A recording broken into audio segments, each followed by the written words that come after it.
The following podcast contains strong language, like what the actual fuck. Scarecrow Festival is like the most important day of the year. What? Daft cow? This is just ridiculous. What the actual fuck? Hey, what the actual fuckers, and welcome to WTAF of This Country podcast. Now, first, he's a man that's just come back from Bristol, and he's going to tell us what the real world is like. It's Neil. Hello, everyone. So, what is the real world like, Neil?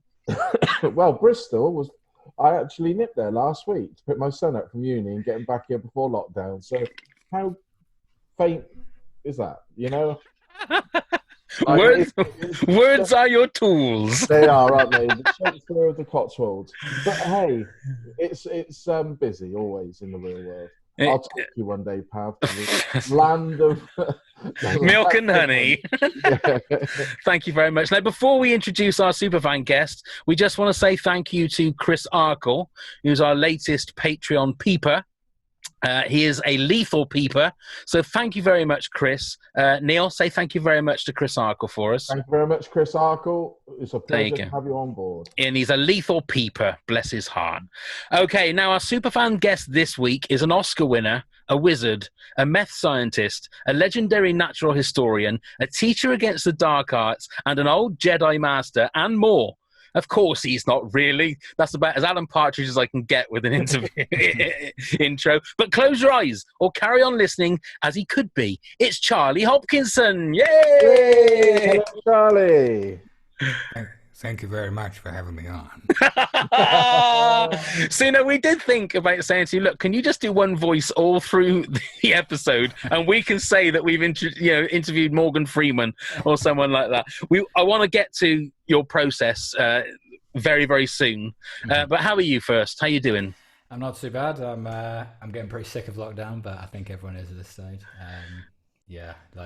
I'm just not doing anything anymore. Just making YouTube videos and that's it. But there's nothing wrong with that. That seems to be a perfect life. If all we had to do all day was make YouTube videos, it sounds perfect. Right, I want to start about This Country first. Yeah. So when did you first find out about it and how did it get on your radar? So I first watched it, must have been about a year and a half, 2 years ago. So I was a little bit late. I think the first season, it was at the beginning of the second season coming out, and I'd seen clips on Facebook, and they're all very funny. So I think like a lot of people, when first watched it, they saw Curtin, and they just thought they couldn't get the image of Mackenzie Crook in The Office out of their minds. Like, exactly. Oh no. But then as soon as you actually watch it, it's like, oh, this is absolutely brilliant. Yeah, and then I was hooked. It's so bingeable, like that you're pretty much hooked from midway through the first episode. Yeah. So how did you find watching Series 1 after watching Series 2? Well, I still watched them in order, but you did? Like, it was just as Season 2 was coming out, and I was like, oh no, I won't watch it, and I'll go back and watch the first ones. And I don't know, I think it gets better and better. Like, it starts off strong and gets better and better, so... the standard over 3 seasons has been really, really high. So do you have a favourite series? Oof. I think I really like the third one, actually. I think maybe the second or the third one. Is it difficult to choose? I think I have favourite moments and favourite episodes, but maybe not a favourite series. Well, we're going to have to ask about these favourite moments then. Yeah. Favourite... So... One of my all-time favourite moments is the scene with Len in the garage. I think that's like the cold open to one of the episodes, and the bit about the tea towel. Tea towel's all right. Yeah, tea towel's all right. It's because he really needs a tea towel. That's the thing, isn't it? He really needs it. You need a tea towel. Exactly. So where were you when it came to the second series and we had the going on into the aftermath? We had like the cliffhanger concerning Kerry. What were your thoughts? Did you think that she was going to give herself in, or do you think she was going to dob her dad in, or where did you stand on that? Well, I mean, I couldn't. there wouldn't really be much of a third season. I guess she could have gone on the inside and then come back out, and that would have been a different dynamic. But I think I didn't feel like it was there was any doubt that she was not going to dub her dad in. But it was still a good dramatic moment, I guess. Yeah. He's digesting it loads. You're getting moved by the whole process, Charlie. Getting moved by it. Yeah. Well, I guess it's one of the saddest bits, isn't it? The relationship with the dad. And like, I didn't realize that it was the actual dad. Like, and for quite a while, I think I'd seen the third season, then I found that out. So I think that's probably part of why it's so good, because they all know each other so intimately, like the actors. Yeah. So you said you've got favourite episodes, Charlie. What episodes are your standouts? I think well, the first one, the pilot episode of the first season, Scarecrow, is great. Yeah. The plumbing of the house reveal was absolutely brilliant. What else do I like?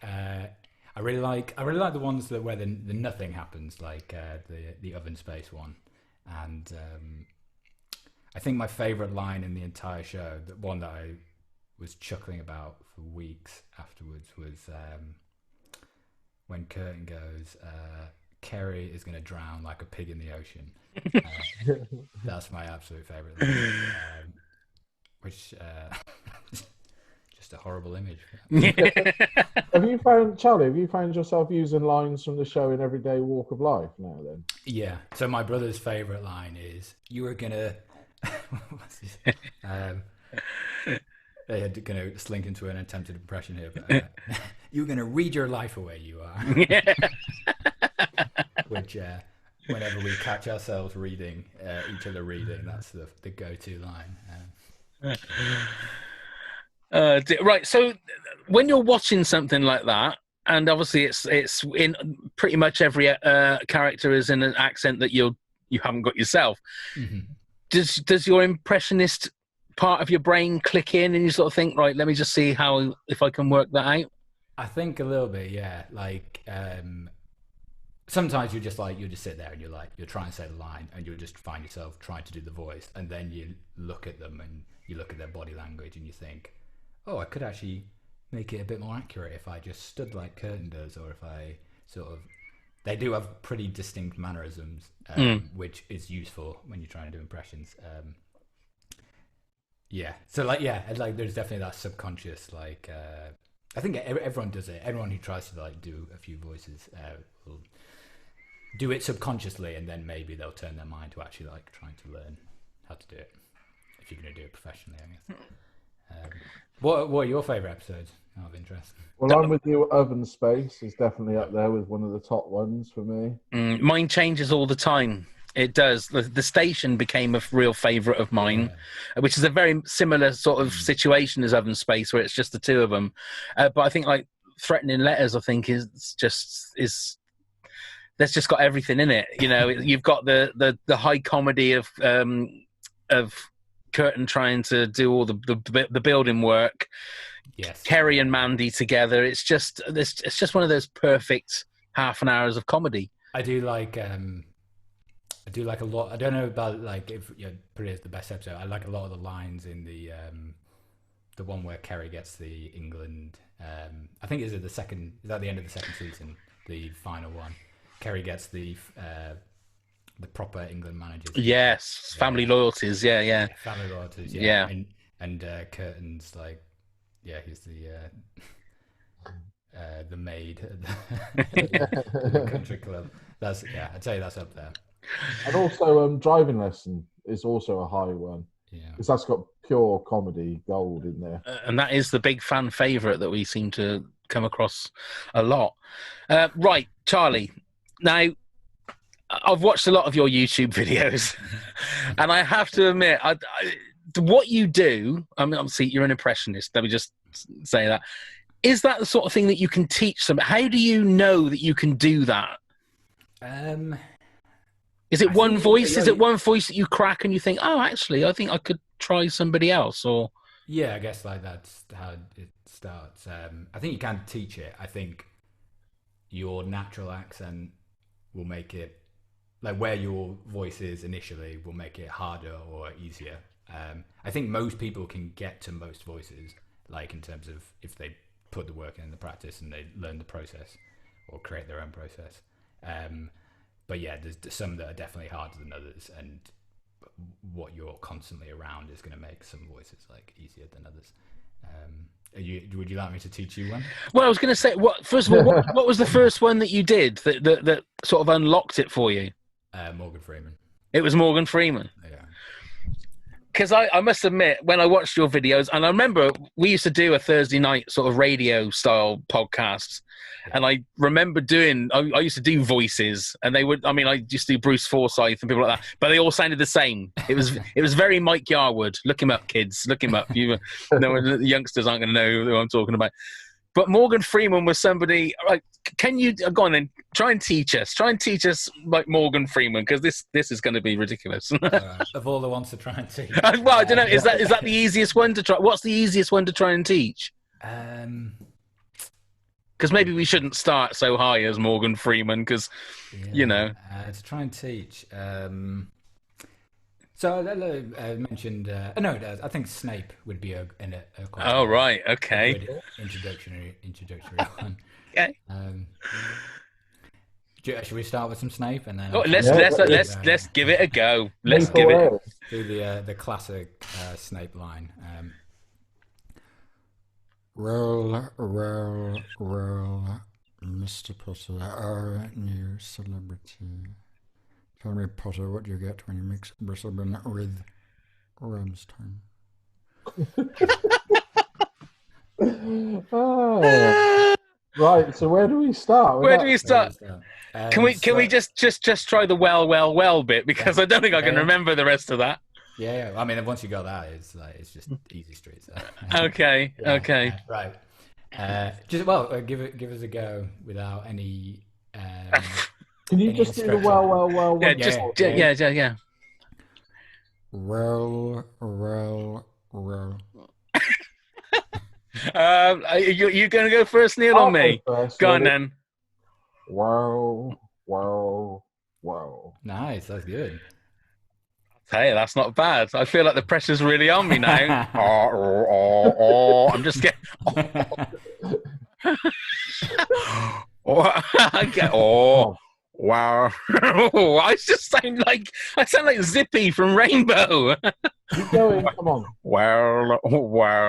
No, that was terrible. That's still pretty good. Okay. So what's the? Give us a tip. So that wouldn't be like be a pretty good starting point. Okay. And obviously you're sort of speaking through your nose, and I guess like the rhythm of that little bit is the way that he ends like the sentence. It sort of like drags it out a little bit more. So I would first look at like the things that are like people will recognize immediately. So he's clearly like talking through his nose. Then I would talk about like how deep you would want to go. So it's quite a deep voice. So if you're not finding the right pitch, then we try and change that. And then I'd start like trying to hone in on the sort of finishing touches that are like quite tricky to pick up on. Like so, and that's a case of just really listening over and over to it again. So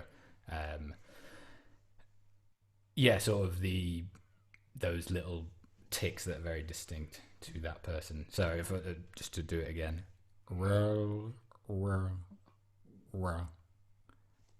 like it's quite difficult because there's only 3 words there and all the same. To do a full sentence, Mr. Potter. So like the rhythm of that is Mr. up and then Potter. Yeah, and speeds it up. So does that work, say, for instance, if you were going to do a line from Die Hard, would you still be able to, or is it because it's specifically those lines from Harry Potter that you would do? Yeah, so if it's like, because his voice is slightly different in Die Hard, isn't it? It's like sort of like Germany accent, but it's generally like very very similar, and then you'll try and pick out. Say you were doing Harry Potter and Die Hard, you would try and find one little difference, and then hit that. Like a lot of the impressions are like a bit of an illusion. Like you're trying to squeeze in your bits that like everyone will recognize as that character's. I don't know what the word is. Like the part that everyone recognizes. It's sort of like their catchphrase, or just not necessarily catchphrase, but it's lines of dialogue that people are going to know. Yeah, and like once you get better at the impression, then you will start saying things that they would never say, but you still try and maintain that same rhythm from the lines that they do say, which is sometimes where the comedy comes from. If you're saying taking something very high concept and you're making it very mundane. So how do you choose voices to do then? Generally, you're meant to just choose whoever's current.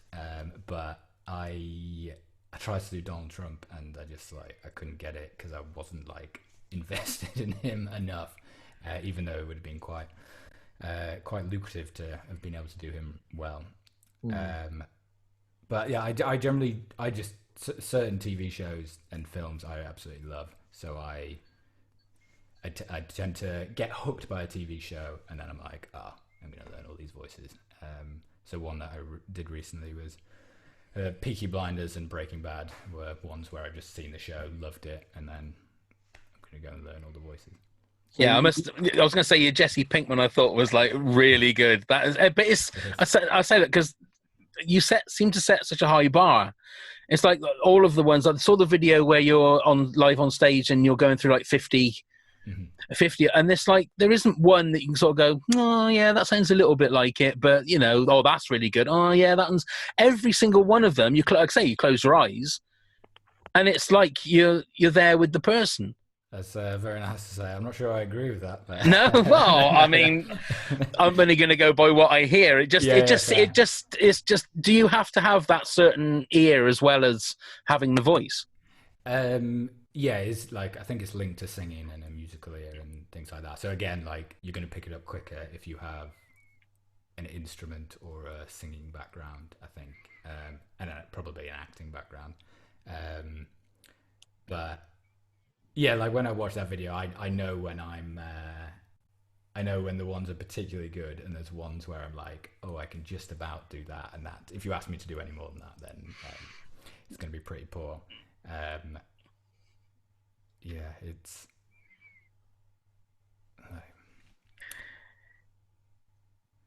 I'm getting lost in thought again. I was going to say, yeah. Existential crisis there. It's when you did that, I thought, here comes Morgan Freeman again. He's going to start talking. So do you have a favourite impression that you do then, Charlie? I think I do, yeah. It's, so I love Gandalf. That's my favourite one to do, which is the second one I ever did. Before you do it for us, I'm going to ask you. Pav does a really good Sir Ian McKellen. Oh, really? Yeah. That's it. Thank you very much, ladies and gentlemen. Thank you. Thank you. That's as far as I got with that. That's as far as I got. So, come on. This is almost like a greatest hits now, isn't it? It's like, come on, yeah. Come on. Give us a bit of your Gandalf. A wizard is never late, Frodo Baggins, nor is Yanni. He arrives precisely when he means to. You see what I mean? I literally was looking away from the camera then, and it is that is Sir Ian McKellen. That's crazy. Give him some pointers, pal. Yeah, you need to do the at the start. Yeah, I always miss that. Is that there you go. See, I'm glad that I could give you a little bit of advice there in regards to that one. Charlie, have you been fortunate to meet anyone that you do an impression of? No, I haven't actually. I think that happens to a lot of impressionists. Never happened. To be fair, I'm choosing like Hollywood superstars, so it's not really fair to.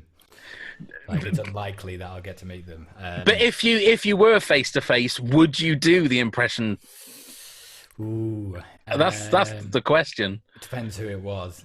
I don't think Morgan Freeman likes impressionists, so Oh, right, okay. I'd do it from behind a microphone booth or something like that, and make sure he can't get me. That would freak him the fuck out, though, wouldn't it? You go, what? I think I saw an interview one time. I think it was Jimmy Fallon, and they just go, "Do you like it when people impersonate?" And he just goes, "No." Oh, right. Thinking it's like a nice interview situation. He's going to be really, no, absolutely not. I think so. I did a Peaky Blinders. I do lots of Peaky Blinder dubs on YouTube, and apparently Cillian Murphy saw one of those and liked it. So that was that's the closest I've come to actually being able to do it for them. But that's obviously not his voice. That's his character's voice. So Yeah. Easier to enjoy it, I guess. Charlie, come on, you're going to have to give us a quick blast of that. Of Tommy Shelby. Yeah. What should I say? Should we say something from this country? Oh my god, that's a good. See, now my brain's gone completely blank. Let me get okay. All right. Okay. My dad actually wrote the song Wonderwall on the back of a beer mat in the size of 10 minutes. That's fantastic. That is fantastic. What's been the hardest one for you to learn that you wanted to learn? Hardest one. I've got the hardest one that I've managed to do quite well, and the hardest one that I've just not been able to get. So the hardest one I've not been able to get is Tom Hanks. Never quite I've put actual effort into that one and not managed to get it. Why? Why? Well, I was going to say, I thought why, but then what is the hook on his voice that you are able to get? I don't know. I've put it on YouTube and I got a bit of a not a backlash, but like I had comments, like every comment is like that, because as soon as you put it on YouTube, there's a certain group of people that will just pick out the absolute worst one, and then 50% of the comments are, yeah, really good, but Tom Hanks was absolutely terrible. Yeah. I think it's because I've heard other Americans that I think sound exactly like Tom Hanks. So to me, it's not distinct enough. I'm like, oh my God, you literally sound like Tom Hanks. But I can't pick out the difference between someone where he's from, I don't even know where he's from, and Tom Hanks, then I think that's going to be a problem. So that's like my first inkling that like he was going to be harder than the others. I can just sort of like I can do a port one, which I probably won't do. So is it worth going to something like a character like Woody and do it from that way? Yeah, I did try Woody. I don't know. Go on. Should I just give it a go? Give it a go. We're all friends here. Nobody's listening, so don't worry. Sure, well, as long as no one's listening, then that's fine. I'll do it. Here's an attempt at Woody. Come on, Buzz. You can't actually fly. You're just a toy. What's wrong with that? That's really good. Yeah, it's not there. But. So with something like that, then would you just put that one away, or would you just try and chip at it and try and? I'm determined to get it eventually. So, right. But I haven't tried it. I haven't put time aside to try and learn it for a couple of years. But I'm gonna go back to it. It's not gonna defeat me. So what would you do to work on it? Would you sort of sit in front of a mirror? Would you? What's your process in molding it to the actual voice? Process has changed a bit. Like I've tried to make it a bit more scientific over the last sort of year, 2 years. Initially, I'll just absolutely binge whatever they're in. Then I'll try and watch them in interviews if there is interview footage available. So if I was trying to learn Woody, I would definitely try and get hold of the Toy Story thing, the footage of them doing the voice in the booth. Then I will take 4 or 5 really well-known clips and I'll put them together in a track, and then I'll just walk around the house and I'll listen to that for 2-3 days.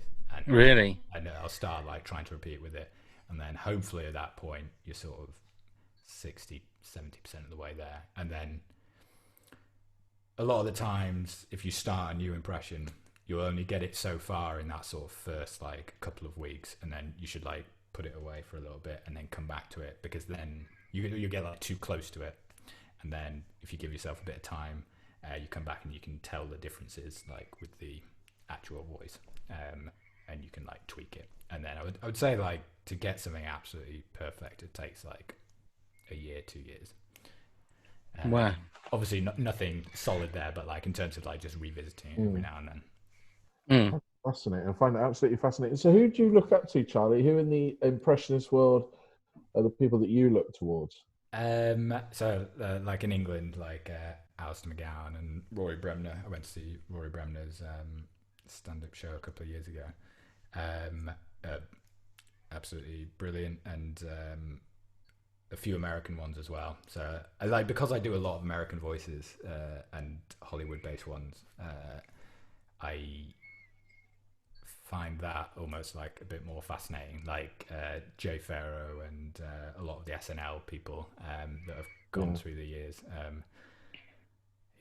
I mean, like, I think an impression is only as good as long as you can make it funny. So almost these days I'm less interested in the impression unless it's like really good. I'm more interested in like how they've scripted around it.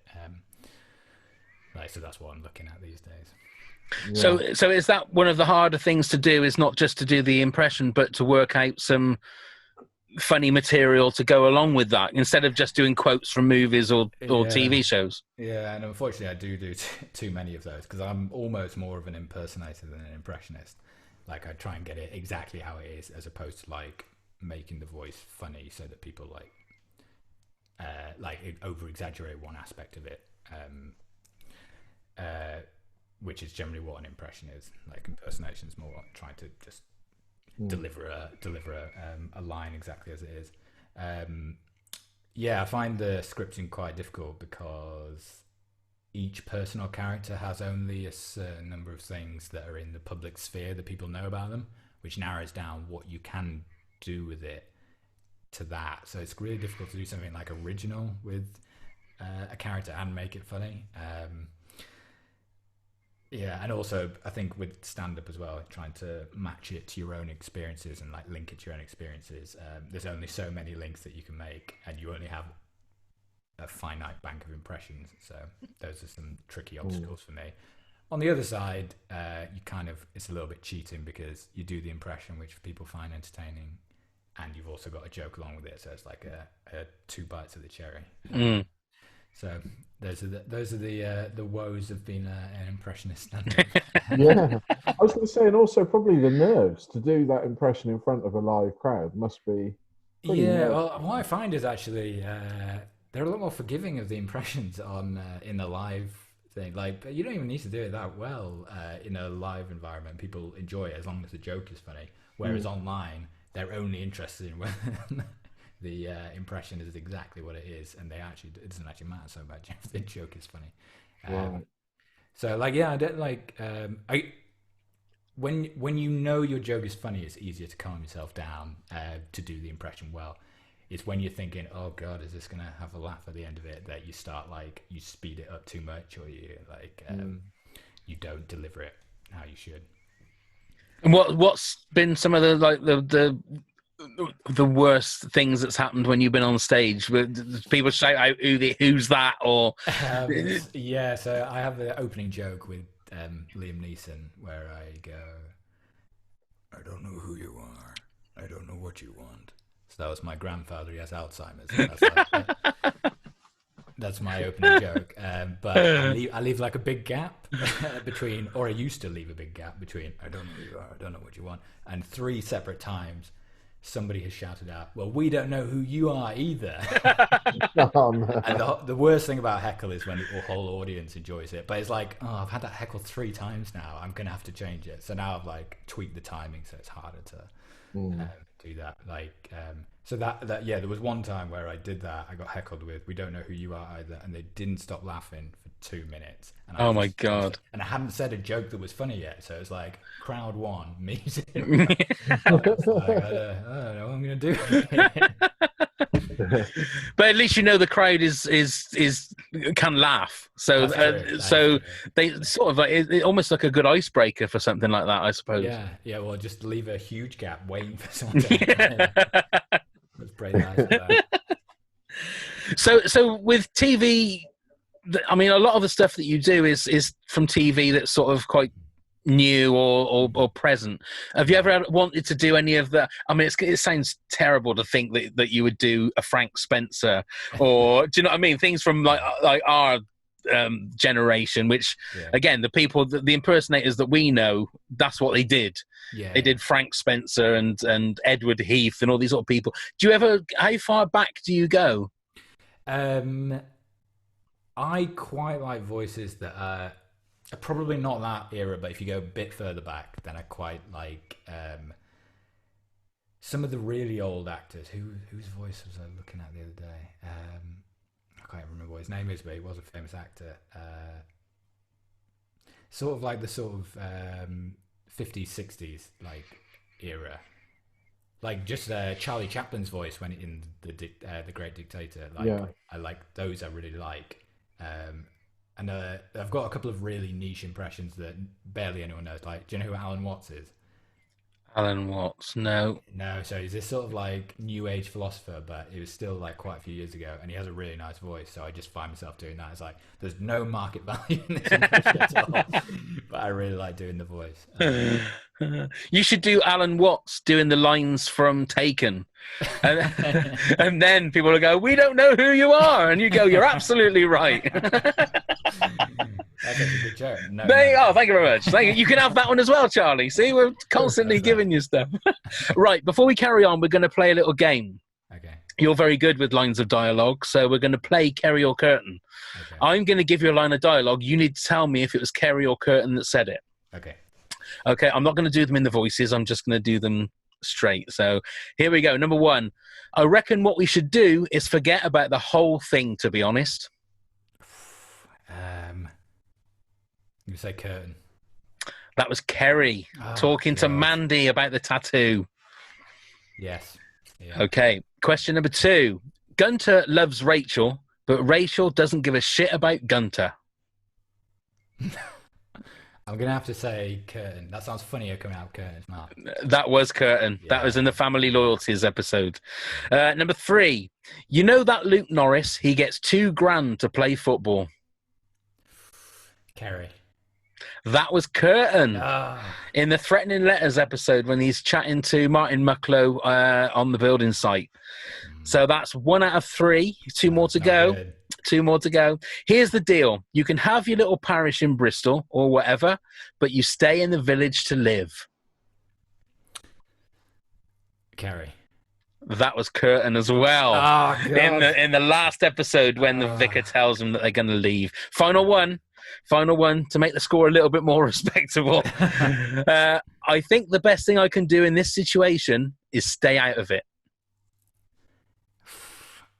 I'm not even trying to like link it now. I'm just trying to think what pattern you would go. I'm going to go Kerry again. You can't do 4 curtains. It was Curtin. Curtin. In the Vicar's Son when he's talking about Jacob. I was going to say Curtin for everyone, and I really should have done. You should have done. You got 4 out of 5 if you'd have done that. Never mind. 1 out of 5 isn't 0 out of 5. That's what I say. That's the way I look at it positively. Good with dialogue. It's not a complete whitewash, was it? No, it wasn't a complete whitewash. Now, we've spoken to all of our superfan guests and asked them about the US remake of This Country. Okay. How do you feel about it? What's your take on it? I can't imagine it being that good. Like, I think it's like, because it's so British. Like, I'm gonna have to ask first. Has it been made, or it's in the works. It's just been commissioned for a 14-episode first series. 14 episodes. Yeah, that immediately is a bit of an alarm bell, isn't it? Thing is, I think what we like, what I really like about This Country is it is a very good observation of my own childhood in a small town in England, and it is very British.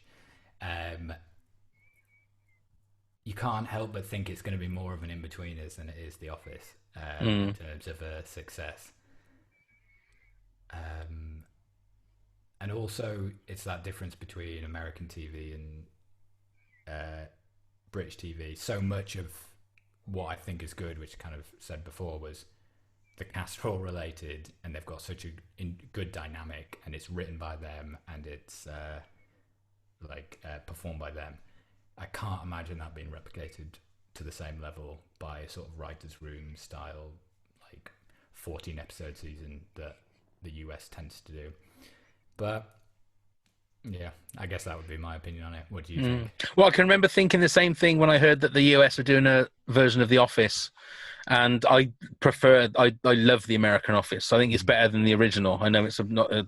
I guess it depends who they get in, because Steve Carell is absolutely amazing. Yeah, well, it's Paul Feig is going to be directing it, who did Bridesmaids and Freaks and Geeks, and it's Jenny Bix is the head of the writers' room, I think, who wrote Sex and the City, The Greatest Showman. So there's good pedigree behind it, and it's the one casting that's a little bit weird. I've forgotten his name. Neil, what's his name? Sean William Scott. Sean William Scott is playing the vicar. So Stifler from American Pie is playing the vicar. So that, to me, looks like they're going to go for a completely different kind of dynamic with someone like Sean. Who are Carrie and Kern? They are two They're sort of unknowns, aren't they? Yeah, relatively unknown. And Which it's is probably a good thing. I think that's you don't want anybody really that you know, but it's Kelly and Shrub Mallet are their names instead of Kerry and Curtin Mucklowe. Oh, that's the names of that's the names of the characters. Yeah, I mean, it's I'm going to keep an open mind because, like you say, the hit and miss ratio in America to British shows is not very good. Yeah. But I'm hoping that, like you say, it's an Office, not an In-Betweeners or an IT crowd. Yeah, Peep Show as well. I think that was. Oh yeah. Well, it is my worry that it is like you said, it's so British. That how do they Americanize it? How do they move it? Thing is, with the Office environment is pretty universal. Whereas the small town upbringing in England, I think, is very different to the small town. Like, I'm not saying that some things won't translate, but like, just things like when Curtin's playing Warhammer and things like that. Like, those are things that you can instantly. You're laughing at because, well, I used to play Warhammer and things like that. Yeah, it'll just go to being D&D, won't it? Yeah.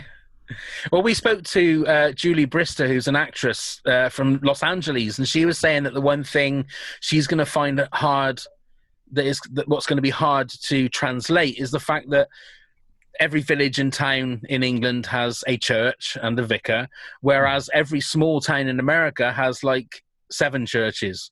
All down the street, and so how are they going to do that? Every street corner has a church of some kind of faith or whatever. So I don't know. Like I say, we'll just need to keep an open mind, I think, and we just have to see how it goes. Again, talking of this country, have you ever tried to do any of the voices from this country? Not like I've never sat down and tried to do them, but I have when I've been talking about it, I do slip into their attempted voices. I think I know how I would go about it. I think some of the mannerisms and body language, particularly of Curtin, would be like that sort of frenetic energy that he has when he's pacing up and down and pointing his finger and you're getting... And then Kerry, when she's got that look on her face, which is she's very pleased with herself. I would try and use those if I was going to sit down and do the impressions. What would Kerry? Yeah, Kerry's where she's got that. Yeah, I don't know. It's difficult to explain a facial expression over Zoom, but yeah. That would be interesting. I'd be interested. Actually, no. I'll tell you, I've sort of done Martin Mucklowe. Do you want me to try? Yeah, go on. Yeah. Trying to think of the line. I got caught peeping their care. That's good. Straight away, you knew who it was. I tell a lie. I got Cora peeping one more time, care. Very good. Very good. Very good indeed. So with your impersonations, have you ever managed to get yourself anything decent, like on the phone as a person? Sorry, what do you mean? Well, I mean, in regards to, or if you've spoken to somebody where they can't see your face and you've done a voice, like book you a must, table at a restaurant. yeah, get a good, or get some free swag because people think that it's Morgan Freeman. And I've got an embarrassing one where it went the other way. Where I was in New Zealand and we went to Hobbiton, and the guy who was on the backpacking bus behind me was like, "Oh, you've got to go and do the Gandalf voice when you go and buy your ticket." And I was like, "No, I'm not going to do it. All right." And then I ended up doing it. So I did. I was like, "1 ticket for Gandalf." And then she just looked at me like, "Yeah, here's your ticket." And, and then I was like, walked up and was like, and then he went and asked and was like, "Yeah, I've not seen Lord of the Rings." The one person in the world that's not seen Lord of the Rings. Some works there. Works at the Hobbiton theme park but hasn't seen Lord of the Rings. Oh my god! Yeah. So have you ever actually like dressed up as well as the character when you're doing a voice, or is it mainly just the voices that you do? I've steered further away from that. Like, I think it's it's a sort of throwback to the more it's a little bit tacky now to dress up with wigs and stuff. What I find with costumes is they either have to be really good or really bad. You don't want them, so you either want one thing that tells you it's that character but it's really crappy and homemade, or it has to be Hollywood style prosthetics.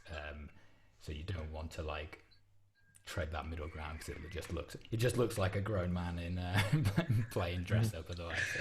Well, in our day, that's what it would. It'd be a guy on stage with a box with different wigs, and he'd go, "Oh, tonight I'm going to be Margaret Thatcher. Hello," and then off. That wasn't my mark.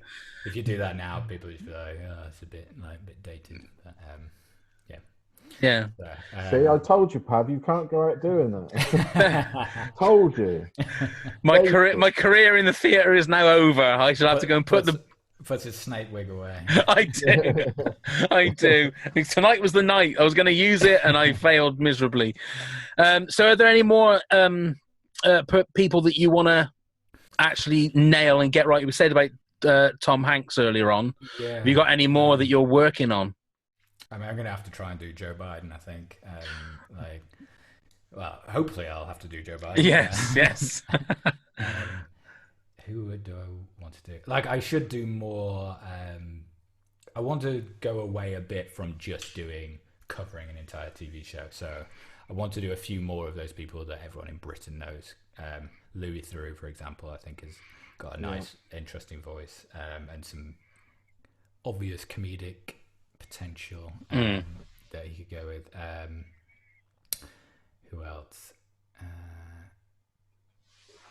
I tend to do old men, which would you to take out of context. I'm just going to snip that little bit of audio if that's all right. That's the trailer. Yeah, I tend to do old men. I tend to do old men. Stop saying it. Stop saying it.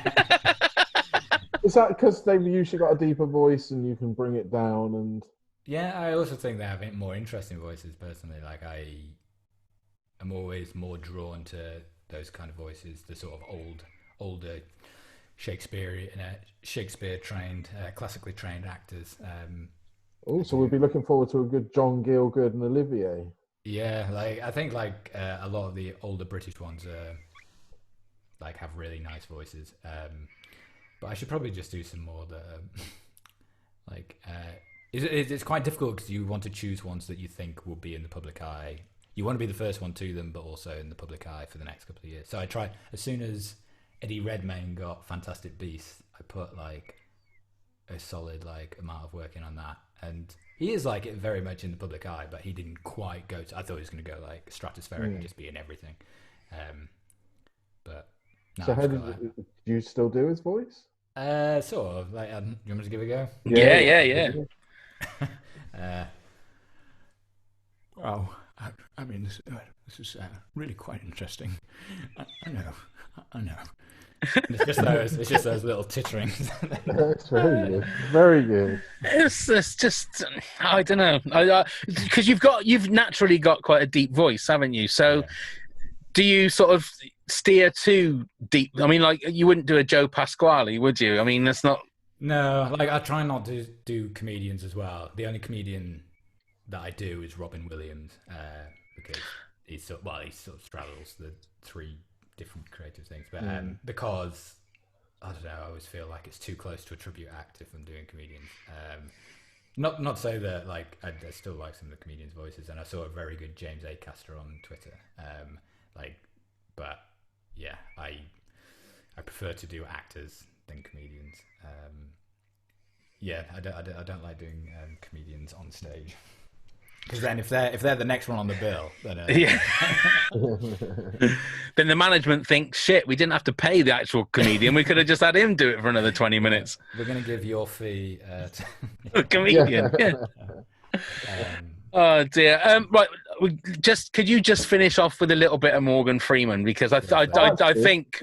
I've got a request for that with Morgan Freeman. Could you just give a shout out for our social media and our website address as Morgan Freeman? I'll tell you what they are. You cheeky fucker. Usually that'll be like... yeah, he was saying this would be 200 quid for this. Yeah, but I mean, why not? I mean, so what I would normally say is you find us on all the social media sites at This Country Pod. Okay, This Country Pod. Well, you can find us on all social media at This Country Pod. Super. You can email us at... Oh, for fuck's sake, Neil! No, I'm joking. I'm absolutely joking. Oh, mate, that's fantastic. Awesome. Thank you. That is fantastic. Charlie, good luck with everything. I mean... Honestly, we'll put a link to your YouTube channel in the show notes, so everybody go and watch his videos, and please subscribe, and just keep doing it. I'm just fascinated to hear what your curtain Mucklowe would be once you've got that sorted out. I think that's going to be fantastic. Awesome. Yeah, keep it, and I'll go bone up on the This Country dialogue next time.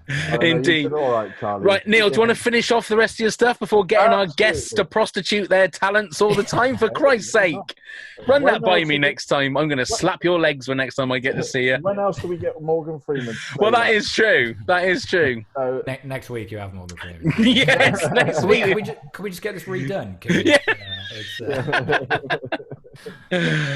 Email us with any questions that you have or anything you'd like to ask us at WTAF@hotmail.com, and also please go to our website WTAFpodcast.com, where you can still get tickets for our last live show, fingers crossed, next May 21. So Indeed. May 2021 is our last show. Please come and buy tickets and come and see us live. There you go. And also, don't forget, you can become a Patreon peeper. Just go to patreon.com/WTAF. Be like Chris Arkle. He's now a lethal peeper. And there's loads of different rewards and different tiers. So patreon.com/WTAF. Thank you once again, Charlie. It's been a real pleasure speaking to you. Thank you for having me on. Take care. Please stay safe. And hopefully the lockdown, and sort the Joe Biden one out as well, because that might just push it all completely over the line, and everything the world will be back to normal in some ways. Neil, thank you very much. Thank you very much, Pavo. Thank you everybody for listening, and go and get plumbed, you fuckers. Scarecrow Festival is like the most important day of the year.